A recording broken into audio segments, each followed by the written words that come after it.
Hello guys, বৃষ্টির দিনে তোমরা কেমন আছো? আমি তো বৃষ্টির দিনে মায়ের সাথে মামা ঘর যাওয়ার জন্য বেরিয়ে পড়লাম। আর হ্যাঁ, আরেকটা কথা, আমার কেমন লাগছে অবশ্যই জানিও।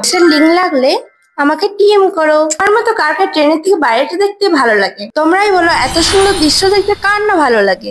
এই যে আমার মাতাশ্রী আমাকে বসার ঠিক জায়গা করে নিয়েছে, নিজে দাঁড়িয়ে আছে। স্টেশনে নেমে একটা টোটো করে নিলাম, দিয়ে চলে এলাম মামা ঘর। এই যে মামা ঘর সামনে একটা মন্দির, কি সুন্দর দুর্গা মন্দির। মা বুনুর সাথে বসে একটা ছবি তুলে, কারণ কি জানো? কারণ বুনুর জন্মদিন, আর তোমরা বুনুকে সবাই মন ভরে আশীর্বাদ করো। আর ওকে কেমন লাগছে সেটা অবশ্যই জানিও। রাতের ব্লগ চাইলে তোমরা কমেন্ট করো, আমি দিয়ে দেবো। ঝটপট ফ্রেশ হয়ে আমি দেরি না করে বসে পড়লাম খেতে।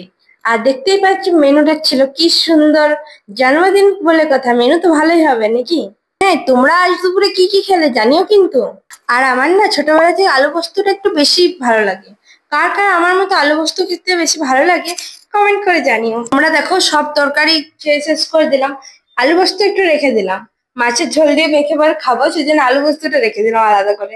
মাছ ছাড়াতে পারি না বলে মামিমা পেটির অংশটা দিয়েছিল। আর এই সিগারেটটা যেন আমার বাইরে না বেরোয়। টাটা, দেখা হচ্ছে পরের ভিডিওতে। ততক্ষণ সবাই ভালো থেকে আর বৃষ্টিতে জমিয়ে খাও।